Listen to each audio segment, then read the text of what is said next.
what's going on, everybody? It's Rich Perez welcoming you back into another dose of the weekly rundown.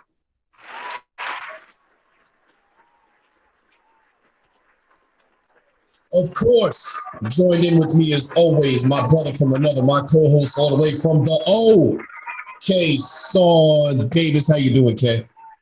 I'm doing good this week, man. How you doing? I'm doing pretty good. Can't complain. I'm feeling a little under the weather, but aside from that, feeling pretty good. You know, the show must go on. The show stops for no one. You know what I'm saying? Yep. As long as you're doing good, man. As long as you're not, too sick. Yeah, hoping the vaccine is working well. I didn't get cheated out of nothing. Well, there's been those breakthrough cases, so. Yeah. So, what a week in sports, huh? What a week in sports. I don't know about you. I did not expect for us to start off with we ended the show last Tuesday, and then the next day we just got hit with nothing but bangers. And I have a specific order of how we want to get through the show today.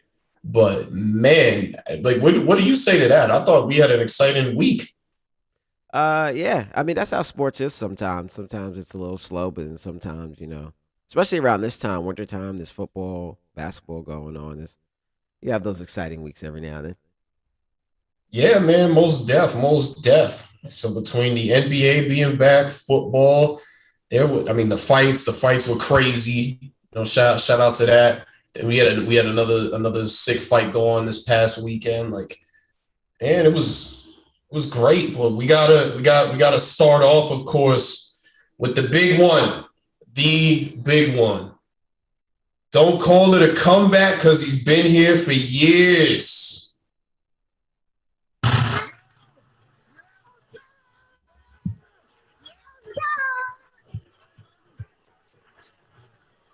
Yes, he is. Wow. The energy they said that Cam brings. Number one, that was trash that he got a flag called on him after that. But Cam Newton, man. Get some hand claps for Cam Newton.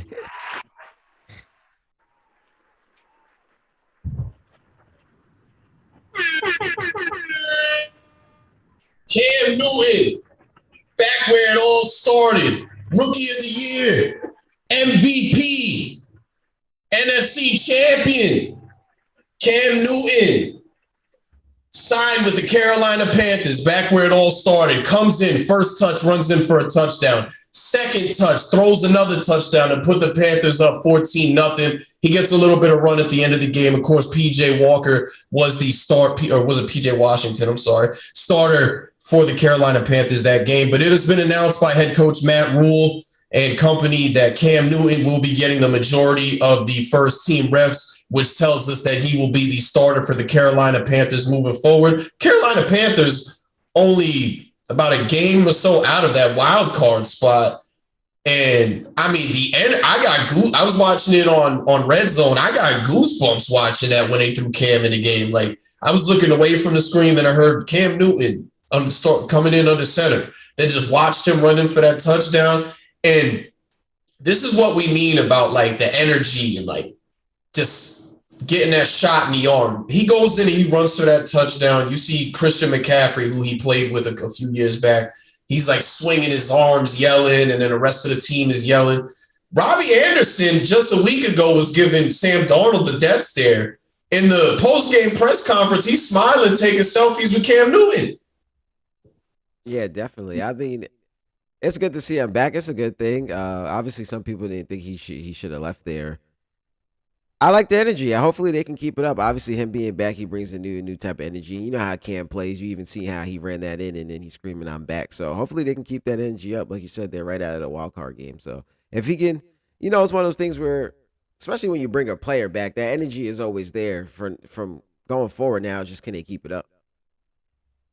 And the other thing with it, too, is when you think of the Carolina Panthers, you only think of a handful of players. Cam Newton really built this thing up. When you think of the Carolina Panthers, you think of Cam Newton. You know what I mean? That's the first. You think of Cam Newton. You think of Steve Smith. couple other names that you might throw in there, but that's Cam Newton's team. Like, that's his city. You know what I mean? So I guess the question that we pose now is, can he lead them to the playoffs? They say there's no place like home. And sometimes the other thing that they say is sometimes when you start somewhere and then leave and then you return, the second time around isn't like the first time. You know what I mean? Like when Scottie Pippen came back to the Bulls, they weren't really anything over there.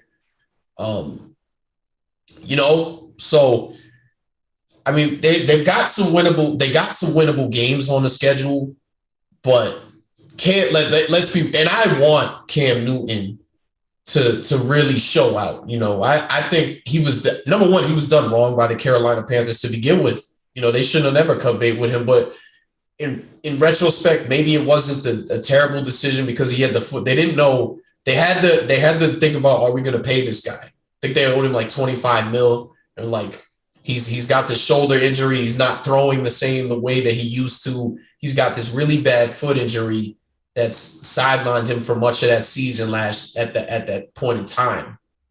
And they decided to cut bait. And I didn't think he was terrible. Excuse me.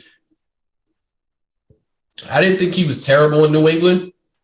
But, I mean, and I think had he not gotten COVID, he would have had a better season that first year in New England. But there was definitely some questions in there. So, knowing what we know about Cam, obviously the excitement's there. I think he's a starter in this league for sure. I think we do need to pull up their schedule. A game out from the wild card spot, like we just said. Hey, the Giants are also in the mix. Just saying. But can he do it? Can he do it? And you guys that are listening, I'd love to hear your answers on this as well. But can he do it? I think it's possible. Obviously, anything's possible, especially being one game out. There's still a lot of games to be played. I think we've seen other situations where it's happened. Can he do it? Yes, I think anything is possible. Will they do it is really the question. That I don't know. Like you said, we're going to have to look up their schedule and see who they played and see who the other teams that are close to them for that wild card is going to end up playing too. But if he's going to play and they're going to play with the energy like they had last game, then I think they have a really good shot to make it. If it'll be one of those things where, like, if they don't make it, it's not because they didn't put in the effort or they didn't have the wins. It's just maybe another team had a couple more wins from earlier on in the season. So, this Sunday, they got the Washington football team. Ron Rivera was Cam's coach in Carolina during the first run when they went to the Super Bowl.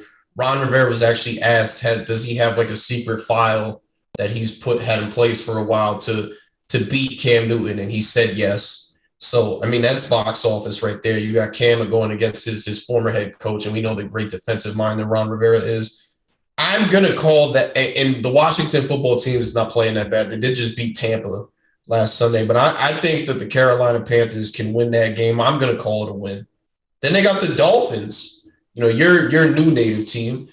They got the Dolphins who, they did just get a win the other day, but I think that's another win. And then they go into the bye. You got Atlanta after that, then Buffalo, then Tampa, then New Orleans, and then Tampa again. I think that it's possible that they win 1, 2, 3. I say that there's 4 games here that they should win. And then Buffalo and Tampa, those are 3 games right there that I'm just not too sure. But both of those teams haven't played the greatest football as of late. So between that, it's possible to say that they could get 4 to 6 wins here. Yeah, definitely. I may have to see more of them. Like I said, Cam's back. The energy was there. They're going to have to be able to keep that energy up going forward. And that was a big win for them. But also, like I said, we got to see what some of those other teams are going to do, because if some of the other teams end up getting some wins too, it may be one of those situations where just their slow start maybe doesn't get them in. But it's possible. Like I said, anything's possible. Cam's there. If they can keep that energy up and play like they played this past weekend, I think they definitely have a shot. How were you feeling coming into that though, man? I said I got excited. Like what were you thinking when you heard that Cam was coming back? I think most people were excited, and I was excited too to see Cam back in Carolina. Like you said, where it all started. He took them to the Super Bowl and things like that. Like I said, some people didn't believe he shouldn't have even left. So to see him back is just it's exciting to see him back. And then to see him play like that was exciting too. So knowing it, I don't think a lot of people maybe expected him to come out and play as well as he did, but just looking at it on paper, obviously it was exciting to see that like he's basically back home. Right, right. And Cam wasn't the only one that we saw make his return. Odell Beckham Jr. signs with the Los Angeles Rams. We can officially call them a super team, kind of reminiscent of the KD Golden State Warriors between bringing in Von Miller. And of course, you traded for Matt Stafford. You got Jalen Ramsey in the secondary. You got Aaron Donald, regarded as one of the greatest defensive players ever, is still playing. A lot of talent on that team. And then you add Odell Beckham Jr., who, I mean, not what he used to be, but I think he just needed to get into a new situation there. And I mean, the Rams as a whole did not look very good. So, I mean, they really laid an egg. That was a surprising defeat. I picked them to win, but even if they would have lost, I wouldn't have said that was surprising if it was a close game, which I thought it would be. But they really got smacked around 31-10. I'm trying to pull up his stats here. He had 2 receptions for 18 yards. I think one thing that I noticed when I was watching that game, and it shouldn't be a surprise to anyone, is that he just doesn't. Him and Matthew Stafford aren't on the same page. And I mean, when you've only been there for about a couple of days, you shouldn't expect that. There was like one specific go route that he was on where he stopped a little short, and I think Stafford was expecting him to keep running, and that ended up turning into an interception near the red zone. Yeah, like you said, he's only been there for a couple days.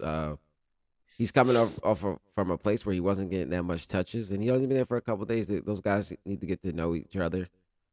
Like you said, that little miscommunication there. That's things later on in the season that you think that they'll get together and those guys will be fine. So I wouldn't put too much into it now. He was literally there for maybe like a couple of hours, really, when you really think about it, especially like and you think about it season wise.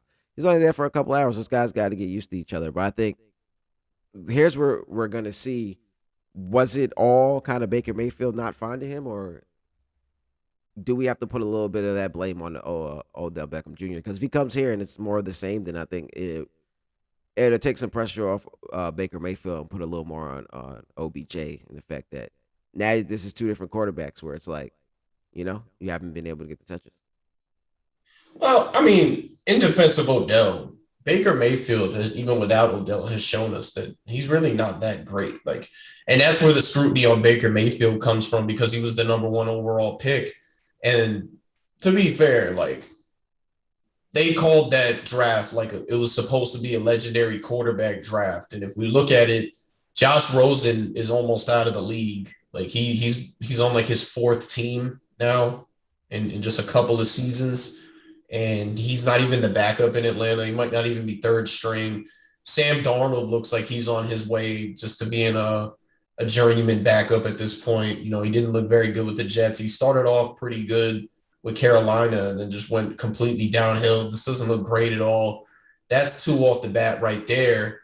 And then, of course, we go into Baker Mayfield, number 1 overall pick. He's just been good, not great. I think the guys like him over there, but he hasn't shown anybody that's watched him that he can take the team and really put them on his back. Like, yeah, that guy's going to go out and win you games. And the Cleveland Browns have a good roster. Like, they can be a playoff. He's more like a Mark Sanchez. Remember when the Jets had that really good defense and, Mark Sanchez was the quarterback that went to the AFC Championship?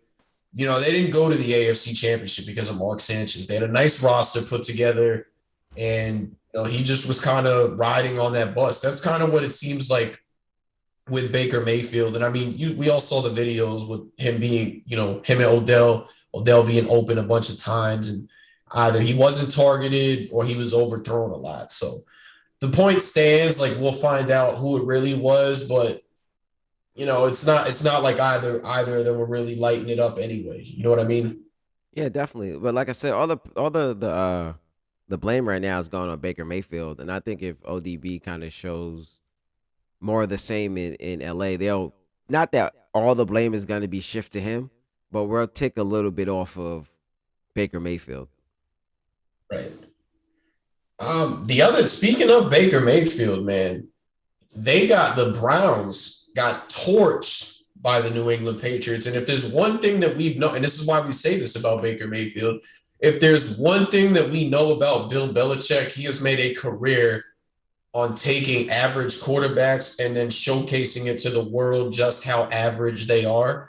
And boy, did he make Baker Mayfield look pedestrian on Sunday. They got completely annihilated by the New England Patriots. The New England Patriots right now stand at 6-4 on the season. They are, the New England Patriots stand at 6-4 on the season. When it comes to their division, they're only a game, not even a game, like half a game out from first place with the Bills. And I mean, if we look at their schedule moving forward, they've got the Atlanta Falcons, that's a win. Tennessee Titans, that's a toss-up.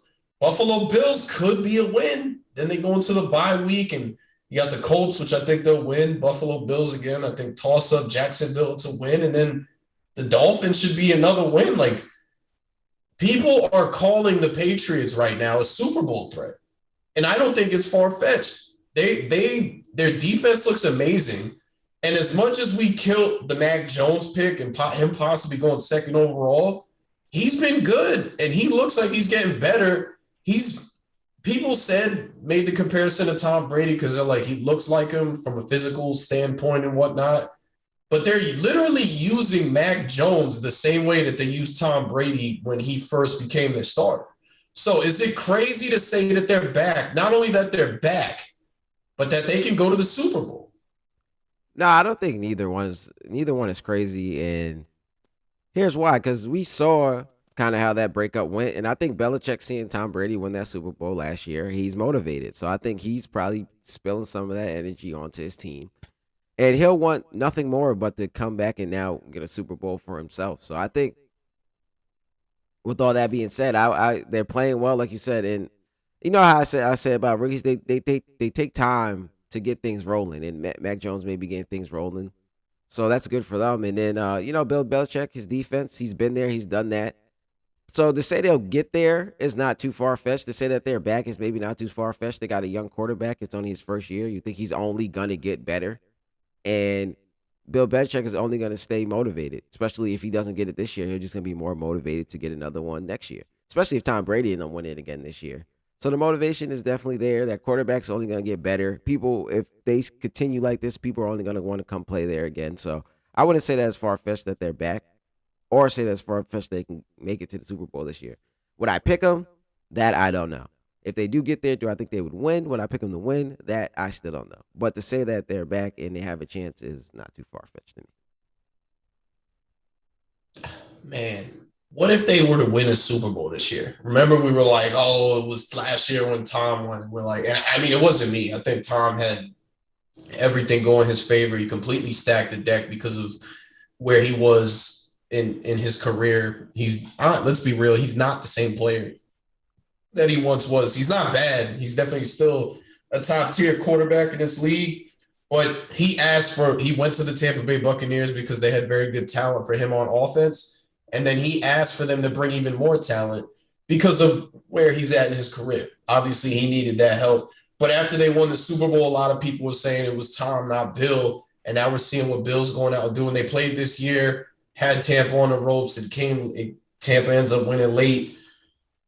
Man, what do we say if the Patriots go out and win a Super Bowl this year now?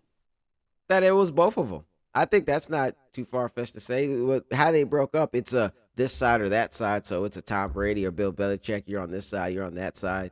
And then, Tom Brady got his answer last year to push his people to say that it was him more. But I think still, you look at it, it was both of them. When you look at Phil Jackson and Michael Jordan, you see what Phil Jackson was able to do without him. And obviously Michael Jordan was up there more in age, so he wasn't able to do too much without him. But he was still being that scorer and things like that. So you would say it was both of them. It's just like Scottie Pippen and Michael Jordan, those guys. You would say it's both of them. The coach has a lot to do with some things, and the players have a lot to do with some things. So in some cases where it's like, Bron in 2018, he just dragged them to the championship. I don't think it's one of those cases. I think when we look back on it years from now, will say that, okay, both of them played a large part. Now, the argument would be who played a bigger part. We don't know, but both of them played a large part. Right. But how about this? What if they match up in the Super Bowl? Tom's in the NFC now, the Patriots AFC. Like, what if we get Bill Belichick versus Tom Brady in the Super Bowl, though? The winner is the TV ratings. That's what the people want to see. That's what's gonna sell. So I think that'd just be, like I said, what the people want to see. The TV ratings are gonna be out of control. That's what people are gonna see. And then again, that's more to the whoever side is gonna push their thing more. We beat him in the Super Bowl, so it was more me. See, he knows how to stop him. He knows how to do this. He knows this, know that. It's just gonna be for whoever side for them to push the narrative more that their guy is the one who did it more. I'd be like salivating over that now. Like, I don't even think I really want to see that, just because of like the other teams that are there that I might be more of a fan of. But man, if you were to get Tom Brady versus Bill Belichick in the Super Bowl, oh my God, wow! We got to get like docs, or like some type of series leading up to it. We need the sights and sounds afterwards. Oh man, that would be amazing. That would be amazing. I'm not gonna lie. Like I said, the winner is Nelson in the TV ratings. They win. And Tim is saying that he's standing on the Packers and the Bills. Well, Tim, it's nice to segue into that because you still have that spicy take that the Kansas City Chiefs will be lucky to stumble into the playoffs. And boy, did they look great yesterday. Man, did they look amazing yesterday. They completely humbled the Las Vegas Raiders. 41-14, beat the Packers 7-13. We got into that last time, but Sunday night was the first time that all season that I saw the Kansas City Chiefs look like the Kansas City Chiefs that I know. And we could argue about, hey, the Raiders are pretenders, or the Raiders are just went through all this stuff. Maybe their heads aren't right. But the fact of the matter is the Chiefs looked every bit of the great Chiefs that we've known them to be. And what I learned from that is they're going to go as Patrick Mahomes goes. And Sunday night, he pretty much went and he took everything that the defense was giving him and they capitalized on it. Yeah, I think we talked about this before. I think their offense, Patrick Mahomes and all them, that's how they're going to take them as far as they can go. Obviously, they were on top, even though they lost last Super Bowl. They were on top for a while. I think this is maybe what they needed a little bit. I think, like I said, I've been saying this to you kind of all season. I think they'll get it together. I think they'll probably definitely get into the playoffs and maybe make another run. I think this is something that's kind of going to wake them up, where it's like they were dominant. You said that they had a chance to win eight Super Bowls. So like they were dominating. So it's like one of those things where this kind of brings them back down to earth a little bit. They probably got to go back to the drawing board, get things together, and I think they'll get some things together. And like we've been saying about that offense for the last couple of years, once that thing gets rolling, it's kind of hard to stop. So their offense it's powerful enough to drag them to a Super Bowl. So it's just going to be how fast could they get it back together now, and how far they can take them. And they're in first place in the division again. That was my whole thing of why I said that they'll probably still make the playoffs, because the division kind of came back down to earth. And it's still going to be a battle to win that division. They're all the Raiders, the Chargers, and even the Broncos to a lesser degree. They're all still fighting in that division, which is weird to say because I don't think that division's still strong at all, but all of those teams are fighting to win it. They're like a better version of the NFC East. Is it wrong for me to say that? No, I don't think so. And Tim said that Tim brought up their defense. I think obviously their defense wasn't the greatest the last couple of years either, and that's why we bring up this offense a lot, because like I said, that offense is going to take them as far as they can go. So the defense just needs to be solid, and they'll be all right. Yeah, absolutely. And that's just, it's what I say about the Chiefs, and their defense is the same. Well, I can't even say that about Green Bay anymore. But what I was saying about the Chiefs defense was similar to what I was saying about Green Bay's defense about 3-4 weeks ago. It was that, we know you're not going to be able to capitalize on the defense, but it's all about what your offense gives you. And it's not so much a case for the Packers anymore, because now we've seen the last couple of weeks the Packers defense really go out and play extremely well. But in the case of the Chiefs, they just have to go out and they got to outscore people when and that's their game. It's fair to say that the Kansas City Chiefs right now are the Golden State Warriors of the NFL. Patrick Mahomes is very reminiscent to Steph Curry. He's changed the game. He makes you want to do all this crazy stuff that 10, 15 years ago we would have said, this guy can't play in the league doing stuff like that. And people emulate it, and it becomes the standard now. So if they're doing what they're doing, playing their game, and it's working, they're going to get it done. Yeah, definitely. And we brought that up here before. That's what I said. That offense is going to take them as far as they can go. The defense just needs to be solid. Don't let another team's offense get too crazy. Keep them in the game, and you expect your offense to take you home. Like you said, you compare it to like the Warriors. Eventually, that offense is going to get rolling, and there's nothing teams can do about it. So you just need that defense to be solid enough for that offense to get going. Most def. I want to take it to the NBA now, and I want to start with Wednesday night basketball on ESPN. Number 1 versus number 2. We talked about it last show. What our expectations for it were. They're two teams that really aren't that good right now, but extremely young. But it drew our attention because I think we can all agree that these are two young prospects that we believe that the future's bright on. And when I watched that game, that's the only thing I was thinking, that Cade Cunningham and Jalen Green are going to be special. And they are, man, they are fun. They're fun to watch already, but they are going to be extremely fun to watch moving forward. And what I liked about them most when I was watching that game is they weren't just going out there and just, doing the fancy, like just shooting beyond the arc. They were really getting to it. They were both attacking extremely hard. You saw Jalen Green go up, drive right up the lane, dunked on Cade Cunningham, had some words for him, which I love to see it, and that just made me more excited for that rivalry as well. But that was one thing that stood out for me, is they both really, really attack. They're not just looking to be flashy or anything like that, but they both really get after it. And then the other thing for me was watching it. I gotta say, and I mean, I think most people would have said this already. Cade Cunningham right now seems to me like the better player. He might be the better pro. Jalen he seems like a pure scorer. Some people are gonna kill me for this. Dare I say his athleticism is reminiscent, if not that there's more athleticism than when Kobe Bryant came out as a rookie. I think that Jalen Green, when he uses his athleticism, it's off the charts from, just his bounce alone. So there's that. But I mean, we could talk about this all day, and I think we should spend some time talking about these two. But what were your takeaways from that game? Kind of what you said. Obviously, those two being the number 1 and number 2 pick makes it interesting to see. And like you said, Cade Cunningham is probably the better player at the moment.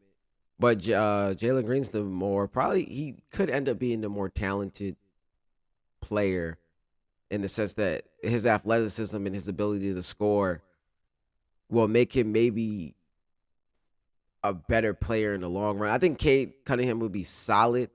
I think Jalen Green maybe has the more potential. But like you said, Jalen Green is upset that he went number 2, so that's why he was yapping at him. And I think that rivalry is always going to be there. And I think that's something Cade needs, because Cade seems like he's kind of a laid-back guy. He's going to kind of go through the motions. And with that guy right behind him coming for him, I think that should only push him to get better. So it's going to be interesting to see how both of the careers develop. Obviously, like you said, neither team is great right now. So whoever can get their team kind of back on track faster. But this is a rookie year for them to learn and get better and things like that. But Cade would probably be the more solid player all around. Jalen Green would be the more athletic scorer, higher potential, maybe. And that's definitely what I took from it. I think Cade is a point guard point guard like that. He's got a very good passing ability. Not to say Jalen's doesn't have a good passing ability. I don't even know what their backcourt situation in Houston really is looking like from a standpoint of who's the point guard, who's the shooting guard, because at this point in time, it seems like Steven Silas is kind of they're both still in the starting lineup, but he's rotating between 1 and 2 of Jalen Green and Kevin Porter Jr. But that's pretty much what I take from it as well. And here's what I wanted to, and I want you to hear me out when I say this, because this is going to sound eerily similar to the situation in Memphis that I brought up, comparing it to OKC with KD and Russell Westbrook. But I am not, again, just like last time, I'm not saying that these guys are these players. Just reminisce the dynamic. It's the dynamic for me. Cade Cunningham and Jalen Green's rivalry reminds me of LeBron James versus Carmelo Anthony, with the biggest difference being that these two really aren't friends. And to be honest with you, I think that Cade Cunningham is starting to really get in Jalen Green's head. I think that's a little too far. I wouldn't compare him to. I see where you're going. I see where you're going with it when you kind of think about play styles, because Bron came in as more of a passer, solid all around type of guy. You think about what I said, and then Jalen Green. Melo came in as more of the scorer.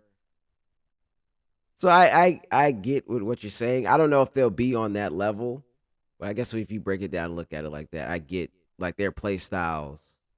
It's kind of like that, like you said. I think Melo and those was more of a friendly rivalry. And like you said, I think Jalen Green is just really mad about going number 2. I don't know if it has anything to really do with Cade, but going number 2 really didn't sit well with him. Well, he's also said that like he's like not had issues with Cade, but like he's said that he's gonna go at Cade every time that they play against each other. Like it's just something personal with him, more so than the fact that he went 1 and 2. And also, speaking as someone who lives in Texas now, Jalen Green, I would not be mad that you went number 2 to the Houston Rockets as opposed to, going to Detroit. I'm sure Detroit is a nice city, but I've been to Houston and I can speak for, no state income tax and things like that. Texas is a nice place to live. Houston's a nice city. I think that you shouldn't be too mad that you ended up in Houston as opposed to Detroit. I mean, yeah, he said that, and Detroit fans got tight at him, but I think he's still mad about just going number 2. Is what it is. It's something. It's one of those things where, like, like Michael Jordan used to make up things to have a chip on his shoulder. It could be one of those things where he's just gonna keep it as a chip on his shoulder, even though he's happy with the results. I wanted to talk to you more about these two teams as well. Detroit, Cade is already showing, the impact he can have on a team. They've got a couple wins now. We know that they're not going to be a very good team once the year ends, but we know the program builder that Dwayne Casey is. He built the Toronto Raptors up along with Masai Ujiri. And if it wasn't for LeBron James, the Toronto Raptors would have probably played in two, maybe 3 NBA finals. And Dwayne Casey's now in a similar situation to what he was in the beginning of those years in Toronto when it was DeMar DeRozan and them. And, Cade Cunningham is really the staple for this team right now. Where do we see things going? And I want to break down both teams. So let's start with Detroit. Where do we see things going with Detroit? They're in a rebuilding phase. I think both teams are kind of in the same thing. They're in rebuilding phase. You try to get as much assets as you can, get as much draft capital as you can, and try to go from there. Both teams have solid players. You think about Jeremy Grant, you think about Michael Porter Jr. Both teams has solid players, talented players. It's just all about turning that talent into wins, however that's going to be, and then in the meantime, it doesn't seem like you're going to win. So get as much draft capital as you can to bring in more talent, and then you plug and play from there. So like in Detroit's case, you have Jeremy Grant, who's a valuable player.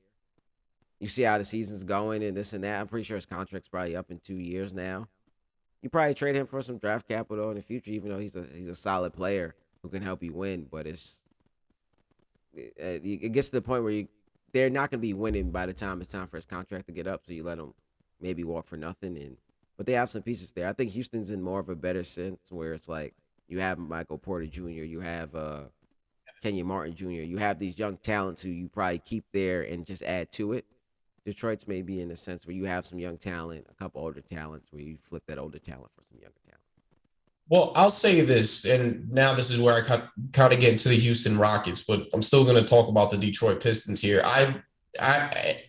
When I watch the two teams, Detroit seems like a more fundamentally sound team than the Houston Rockets right now. They play better basketball than the Houston Rockets do right now, which is crazy to say because the Houston Rockets have a lot more younger talent that we're all kind of salivating on, if that, for lack of a better term, than Detroit. Like you mentioned Kevin Porter Jr., Kenyon Martin Jr., you got Deshaun Tate over there who's playing really well. Christian Woods is playing very well. When I watch the Houston Rockets, one thing that's really stood out to me is they turn the ball. They would probably have more wins if this wasn't the case. They turn the ball over way too much. Jalen Green is super inconsistent right now. He'll go out and put up 30 points, and then the next night he'll give you like 12. So I think he's kind of got to find his rhythm throughout the season. We talked earlier about how it seems like they don't have that. We know that this is going to be their backcourt, but it seems like they haven't figured out who's playing what there. And maybe they don't have to, but I think that they have to get those things situated. And the other thing that we haven't talked about when it comes to young talent, that center that they drafted in this same draft, Sengun, he's having a very good rookie year right now. Yeah, I think I agree with what you said. I think Houston has more, I guess, their young players seem like they have more potential, maybe more talent. And then it seems like Detroit's young players are kind of like, they have some second round steals and things like that. So those are guys who have to kind of get in where they fit in. The Houston has more like Kevin Porter Jr., someone who's top high ranked in high school. You got Jalen Green, high ranked in high school. So those players come in with a little more swag, a little more kind of isolation players in a sense. And that's what they do. So I think that's kind of what you were saying and what the difference is. So from there, I see why they play two different styles of basketball. Each one probably, I think the Rockets kind of have to play that way. Obviously, you would want them to play a different way, but when you have that much talent, in a sense, it kind of gets to the point where it's kind of like, all right, Kevin Porter Jr. is going to have the ball and he's going to do what he does. Jalen Green's looking to score. Kevin Porter Jr. can pass, but he's kind of looking to score more too. So that's just kind of how their players are. It's kind of a different type of player. And there's nothing wrong with Kevin Porter Jr. trying to score. I think you need point guards like that in this league. Because it just kind of helps when you're going up against defenses that you don't got to worry about. Oh, he's only going to pass. And Kevin Porter Jr. I believe is kind of underrated for where he's at as a point guard. I know a lot of Houston fans are arguing whether or not he's a point guard. A lot. And I've been saying this for years now. A lot of these guys in the league, a lot of these superstars in this league right now that are playing point guard are not traditional point guards anyway. And when I watch Kevin Porter Jr. play, I think he sees the game pretty well to me. Like I said, he's another one. He turns the ball over a little bit. He's a guy that's not used to playing point guard, but his court vision, I think, is very good for what it is right now. And if he can settle into the point guard position, he'll do very well there because really he's only played about 20-something games at point guard. Throughout his career, he's either played shooting guard or small forward. Yeah, I think it's kind of, I brought this up on him before. It's more like a Harden and Luka kind of deal. They're shot creators, so they're so crafty that they create shots for other people and they're good passers. So it's a sense like, okay, they could run your offense, but they are probably not playmakers. I think Harden has changed himself a little bit into kind of maybe a playmaker, but they draw so much attention and they're solid passers where it's like you can run your offense through them, but they are more like shot creators, not playmakers like a Chris Paul or a point guard like that. Right. And I mean, like we said, I think the future for both of these teams, in a couple of years is going to be bright. I will be on record saying right now, I would love maybe like 10 years or close to 10 years down the road from now, if we could see It may be a long shot, but I would love to see these two teams possibly playing the NBA Finals against each other, just because, like I said, that rivalry is so far. They're rookies, and it's all. I want to watch them play. Like I want to watch those two go at each other as much as possible. And I don't know, man. I really like the Houston Rockets young talent. Like I think that the Houston Rockets could be a special team if they can work some things out. Yeah. I said this on before. I think they kind of got a long ways to go. They But do. they They definitely. but they have the talent. So we'll see where it goes from there. And with the way this league has been going, a lot of people are switching teams. So in 10 years, these guys might not even be on these teams anymore. But you would hope, and you hope that they'll match up. But it could be a case where maybe they match up in the Eastern or Western Conference Finals because one of them switched conferences. It's possible. I don't know if I see that with. I think Cade is going to be in Detroit for a long time. As far as Houston goes, I think that they're going to shape that team around Kevin Porter Jr. and Jalen Green. And Jalen Green is probably the face of the Houston Rockets moving forward. Yeah, but I mean, we've seen other people leave when they were the faces of places. So with this new generation, it's kind of like, who knows? Zion wants to leave already. He has his Well, points, but maybe Zion. Hmm. he has his points, but people want to leave earlier now. I want to stick with Texas basketball. Dejante Murray, the San Antonio Spurs. I'm going to go out and catch a game pretty soon. I only live about an hour from there. Definitely going to catch a game. I've been high on Dejante Murray since he was drafted by the San Antonio Spurs. He's just one of those picks that, they go out and the Spurs remind me of the New England Patriots. They don't they retool, they don't rebuild. And that's been evident as they've been a team constantly in the playoff race, even when they lost all their superstars. And Dejante Murray is a guy that, like I said, I've been super high on. I think you've been high on him as well. He dealt with his injury and came back from it. But I don't think, are we not talking about Dejante Murray like we should be right now? Dejante Murray is averaging 18 points, 8 assists, 8 rebounds in 9 games. For comparison, man, sorry.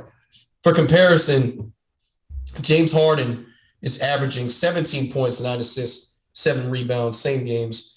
Lillard is averaging 18 points, 8 assists, and 3 rebounds in 10 games. And then LaMelo Ball is averaging 19, 7, and 5.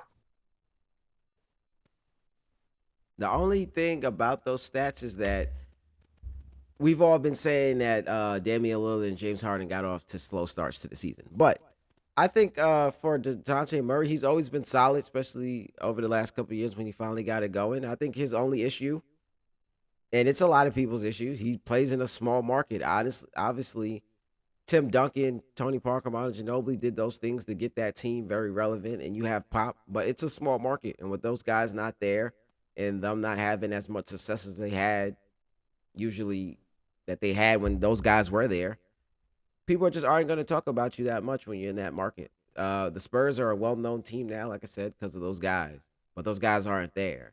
So, small market team, it happens, but he's obviously a solid player. He's a great player. He's coming off that injury, so he should be talked about maybe some more, but that's how small market teams go. Right, right. I guess going from there, Marvin Bagley the third, MB3. The situation has become incredibly crazy over in Sacramento.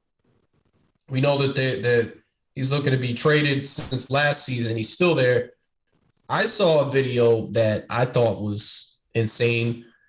He refused to go in the game when they called his number. He's coming off the bench right now. Number one, and I just heard this too, that Luke Walton will be on the hot seat if things continue to slide. Luke Walton should have been fired after year one. I can't even believe he got another job after the Lakers. I think the Sacramento Kings were a team that I thought had a promising future with a lot of the young, De'Aaron Fox, Buddy Hield, three-point champion. You draft Marvin Bagley.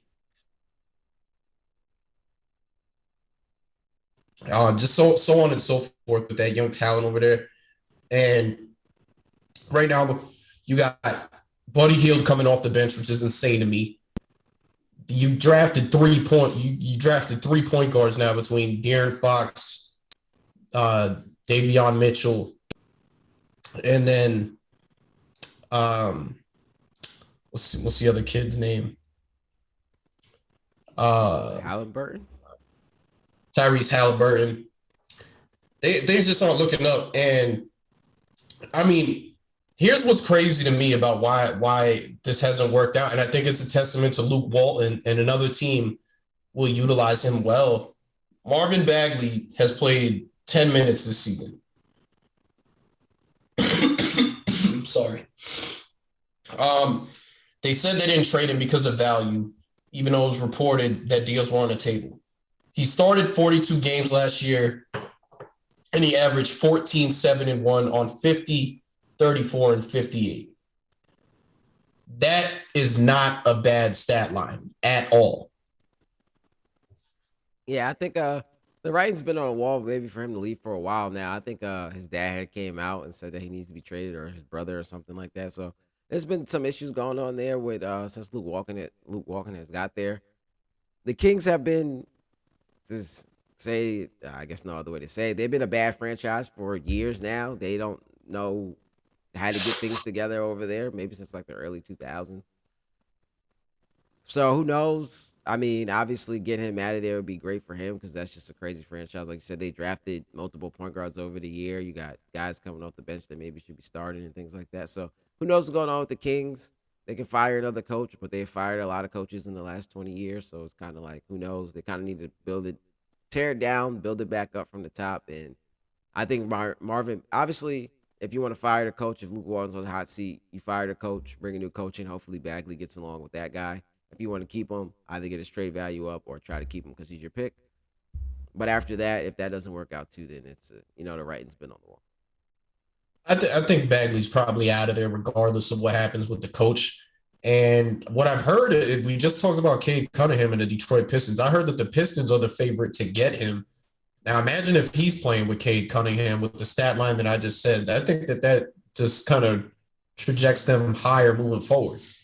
Yeah, I mean, their GM Troy Weaver, we've seen he knows how to evaluate talent and things like that. I would not blame Marvin Bagley for wanting to get out of Sacramento. Like I said, they have been a very bad franchise for years now. So, I mean, like Detroit, like you said, is maybe not the best city, but it's you'll be maybe with a better franchise, and things are probably looking like they're going to turn around under Troy Weaver. So, I wouldn't be mad at Marvin Bagley. He still wants to get out of there. Yeah, I mean, I actually kind of hope he ends up in Detroit from what I'm seeing, to be honest with you. I think that could be a match made in heaven. I guess where we move on from here is the Lakers, and we know that the Lakers have not played very great basketball since LeBron has been out, but they're still hovering around 500 without him, which I think that's good. My question is, can we really, kill the Lakers right now?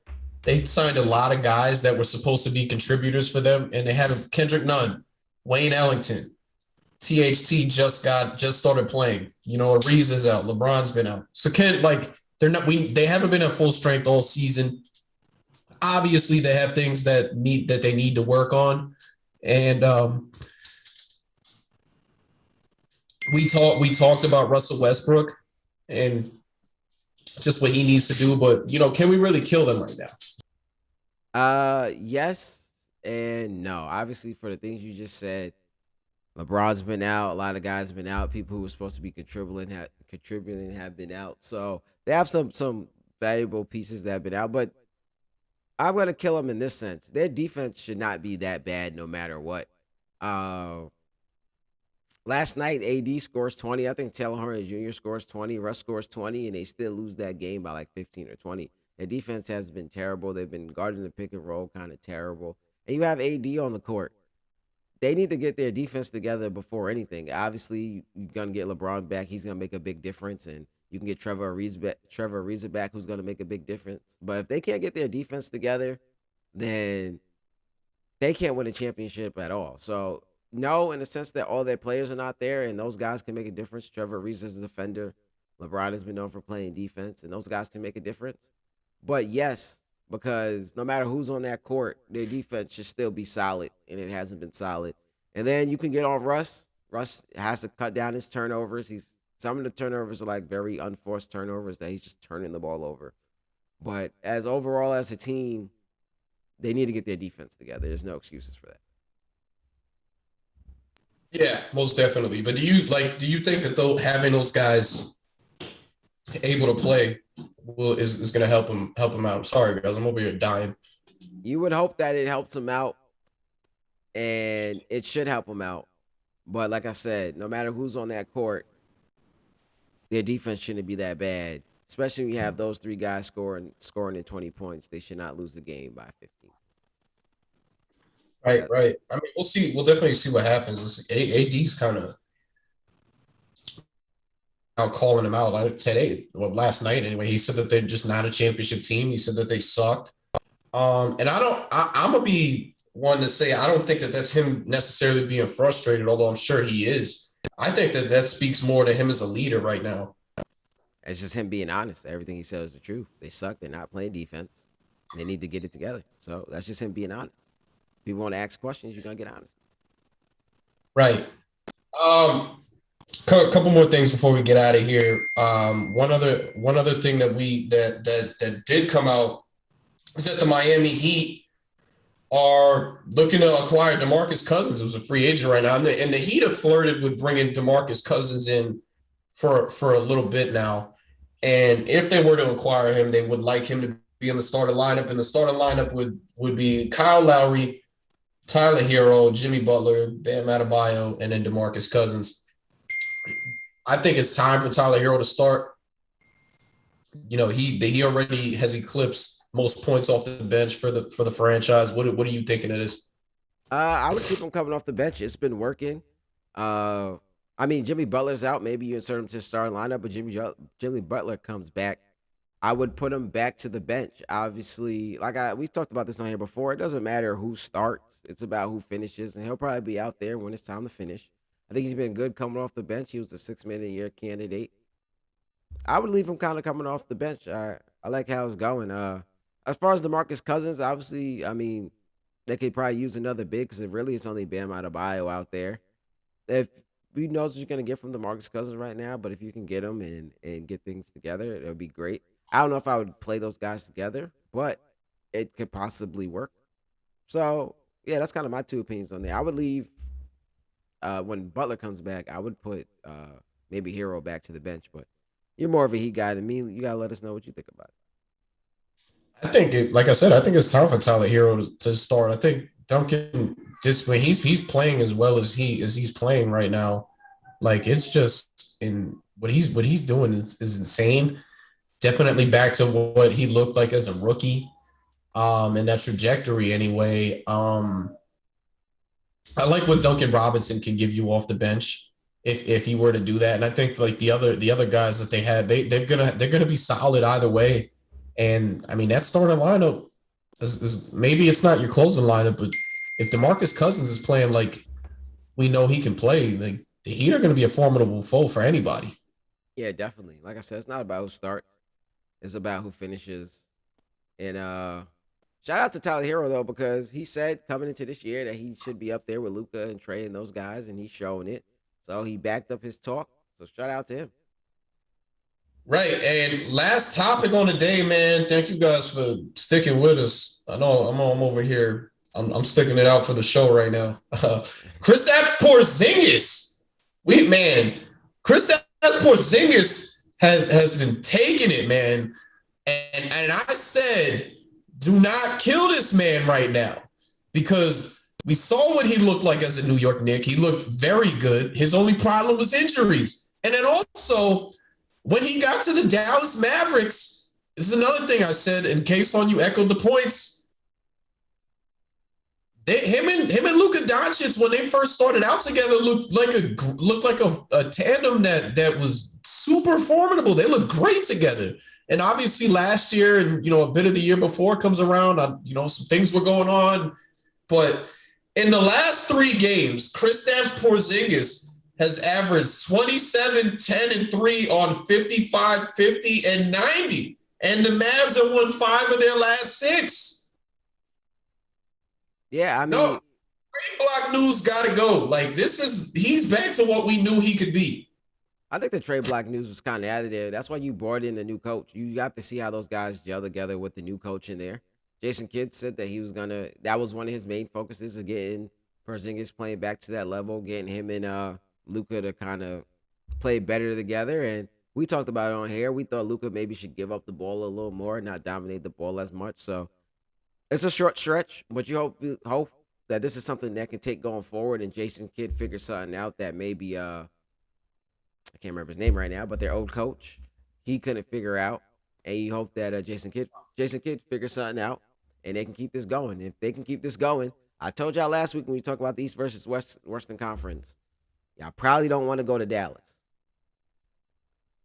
Hey, it's whatever. I mean, maybe things are changing. It's kind of surprising to me that Rick Carlisle couldn't unlock something there, because he's a championship coach who's coached some of the deep runs in the past.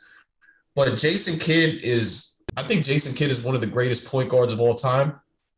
To be honest with you, if I'm ranking all-time point guards, he's probably 3rd on my list, maybe 4th.